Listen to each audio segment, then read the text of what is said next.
रुद्रपुर गांव में सुलोचना अपने बेटे प्रदीप के साथ रहती थी। सुलोचना का पति बिजली विभाग में काम करता था। एक रोज जब वो बिजली के खंभे पर चढ़कर तार ठीक कर रहा था तो करंट का जोर का झटका लगने की वजह से उसकी मौत हो गई। वो अपने पीछे 12 साल के मासूम प्रदीप और पत्नी सुलोचना को छोड़ गया। पति की मौत के बाद सुलोचना ने जैसे तैसे करके घर का गुजारा चलाया। देखते ही देखते कुछ साल बीत गए और अब प्रदीप 20 साल का हो गया। एक रोज उसका एक दोस्त शहर से वापस गांव आता है तो वो प्रदीप से कहता है, प्रदीप, अगर तू चाहे तो मैं तुझे अपने साथ शहर में काम पर लगा सकता हूँ। बोल, क्या बोलता है? चलेगा मेरे साथ? मुझे इस बारे में माँ से बात करनी पड़ेगी यार। शाम को प्रदीप अपनी माँ से इस बारे में बात करता है। नहीं बेटा, तू शहर मत जा। जो शहर जाता है फिर वो लौट कर गाँव नहीं आता। मैं और तू यहीं गाँव में रहकर कुछ काम कर लेंगे। शहर में न जाने तुझे किस हाल में रहना पड़े। माँ, तुम तो यूं ही बेकार चिंता करती हो। अगर मुझे वहाँ कोई परेशानी होगी तो मैं तुरंत गाँव वापस आ जाऊंगा। मेरा कहा तो तूने मानना नहीं। चल ठीक है, चला जाइयो शहर, लेकिन उससे पहले तू मेरे साथ मंदिर चलकर भगवान से आशीर्वाद लेना, उसके बाद ही शहर जाना। अगले दिन सुबह दोनों मंदिर जाते हैं।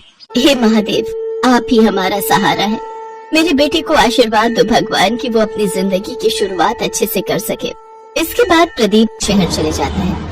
तकरीबन 2 महीने बाद प्रदीप का दोस्त दिनेश किसी काम से शहर से गांव आता है तो वो सुलोचना से मिलकर कहता है, काकी, प्रदीप को शहर में नौकरी मिल गई और वो बिल्कुल ठीक है। उसने कहा है कि आप उसकी बिल्कुल भी चिंता ना करें।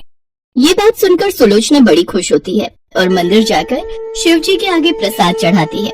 इसी तरह वो हर रोज मंदिर जाकर शिव जी से प्रार्थना करती रहती।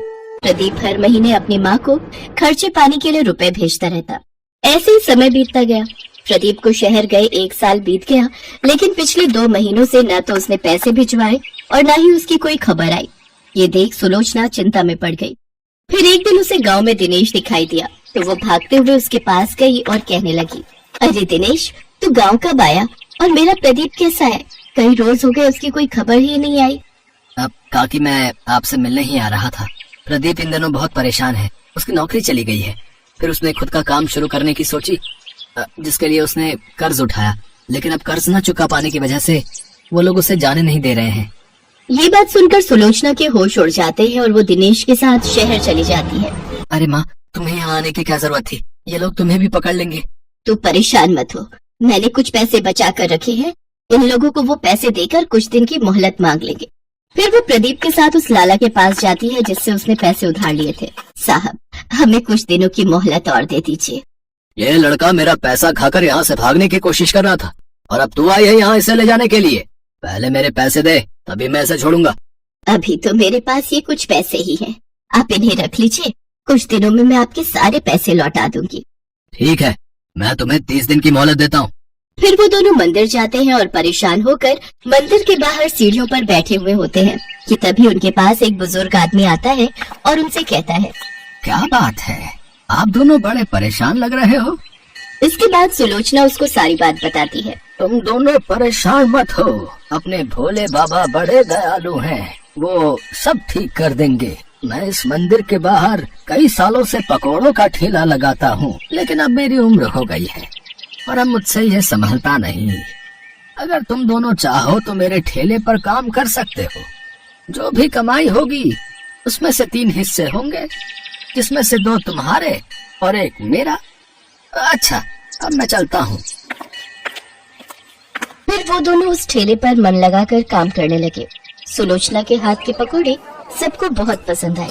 उनके ठेले पर काफी भीड़ रहने लगी, जिसके चलते उनका काम खूब अच्छा चलने लगा। कुछ ही दिनों में उन्होंने उस मंदिर के पास ही एक छोटा सा घर किराए पर ले लिया।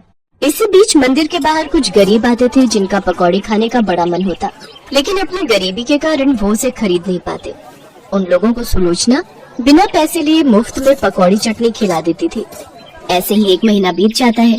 तभी उस ठेले का मालिक, वो बुजुर्ग आदमी, उनके पास आता है और कहता है, अरे भाई, हमें और हमारी पत्नी को भी तो पकौड़े खिलाओ, वो भी चटनी के साथ भाई। हाँ, अभी लीजिए। प्रदीप बुजुर्ग आदमी और महिला को पकौड़े और चटनी देता है, जिसे खाकर उस बुजुर्ग औरत ने कहा, अरे वाह, ये तो बहुत स्वादिष्ट है। तुम दोनों तो सचमुच बहुत ही लाजवाब पकौड़े और चटनी बनाते हो। बहुत बहुत शुक्रिया, आपके कारण ही आज हम शहर में रहकर इतनी अच्छी कमाई कर पा रहे हैं। शिव जी की कृपा से हमारा काम बहुत ही अच्छा चल रहा है। रुकिए, मैं अभी आपको आपका हिस्सा देती हूँ जिसे मैंने अलग करके रख लिया है। लेकिन हमें तो हमारा हिस्सा पहले ही मिल चुका है। लेकिन वो कैसे? तुम दोनों जो गरीबों को मुफ्त में पकौड़े चटनी खिलाते हो, असल में वही हमारा हिसाब है। बाबा, आपको बिना बताए हमने ऐसा किया, इसके लिए हमें माफ कर दीजिए। तुम हमेशा ऐसे ही जरूरतमंद गरीबों की मदद करते रहना। मैं समझूंगा कि मुझे मेरा हिस्सा मिल गया। तभी वो बुजुर्ग आदमी और औरत शिव पार्वती के रूप में प्रकट हो गए। मैं अपने सच्चे भक्तों का साथ कभी नहीं छोड़ता। तुम दोनों की मेहनत और ईमानदारी से मैं बहुत प्रसन्न हूँ। मेरा आशीर्वाद सदा तुम लोगों के साथ रहेगा। भोले बाबा, माता, आप दोनों के दर्शन पाकर तो हमारा जीवन धन्य हो गया। तुम दोनों जब भी किसी को मुसीबत में देखो तो उसकी सहायता जरूर करना। इतना कहते ही शिव पार्वती अंतर्ध्यान हो गए। उसके बाद से उन दोनों का काम बहुत अच्छा चलने लगा। उन्होंने लाला का सारा कर्जा भी लौटा दिया। साथ ही उन्होंने खुद की एक बड़ी सी पकौड़े और चटनी की दुकान खोल ली और एक बड़ा सा घर ले लिया। भगवान शिव पार्वती की कृपा से उनका जीवन खुशियों से भर गया।